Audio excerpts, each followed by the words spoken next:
Be a light on the path. Be the reason for someone else to keep on living. Heal your soul and help heal other souls. Share your life. Be the slow, quiet part in the song of life. Be the part of the puzzle that makes all the other pieces fit together. Share your life. Be a turning point. Be a self-realization. Be in conscious self-alignment with your highest truth. And then shine. Shine like you are the one who taught the sun how to make light. And live your life as if your life is worth dying for. As I reflect upon these words, I think about the man who wrote them. How over the past year at St. Martin's Plaza, he has been someone who has shown me what it looks like to live a life that is worth dying for, how to shine even in the darkness, and how to heal other souls looking for comfort. If someone were to observe us during one of our many talks, they might think we made an unlikely pair. A young white woman talking with an elderly, dreadlocked black man. And indeed, we do not have much in common. My life has been spent in comfortable ignorance of the discrimination that still infects the country. I've lived in a privileged bubble with everything provided for, and frequently I hear Enoch's words in the form of a biographical vignette he once sent me. I knew there was something strange about it.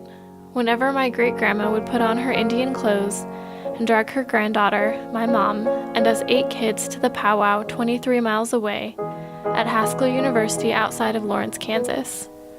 My dad wouldn't even get out of the station wagon once we got there, even though his mother had been part native. My mother resisted great-grandma, as did my grandmother. We weren't the only black native mixed family there, though. We were one of a handful of proud black Indian families in attendance. Those powwows of the 50s and early 60s were not much like the fancy ones of today. I remember the beat-up cars, pickup trucks, and tents, the absence of fine detail in the costumes, the poor lighting, the dusty grounds we danced on, the hard green, paint-chipped bleachers that we sat on. The food was mighty good, though, and uniquely native. Most of all, I remember the passion of the dancers and the thunder of the drummers, the chanting, the spiritual power. I liked it a whole lot better than my mother's regular Sunday church services. I just loved seeing great-grandma in her element. But I was told by my parents not to tell anyone, black or white, about my native blood. Being black is bad enough, they had said, that in the eyes of white people, being Indian as well as black was to be double cursed. I would face the reality of that and lose my innocent ideas less than 2 years later. "Let's kill that little black boy," he shouted as he pointed at me. 4 drunk white men had come out of a bar as I passed on my way home from the Dairy Queen that night.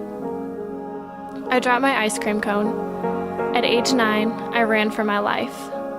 What I did learn at age 9 was that you could get murdered for being black in public. We must all become dreamers, Dr. Kings. In our smallness, in individual greatness, we will turn the tide. We always have. Oppression has never endured the test of time. It never will.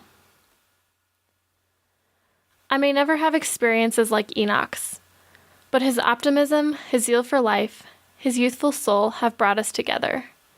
Even though our sufferings are not alike, we came to the realization that they don't have to be.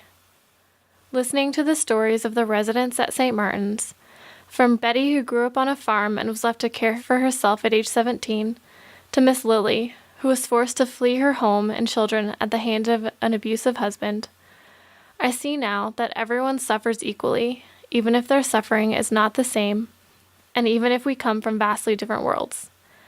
Enoch's words have shown me that we have the power to overcome these trials, and to shine like we are the one who taught the sun how to make light.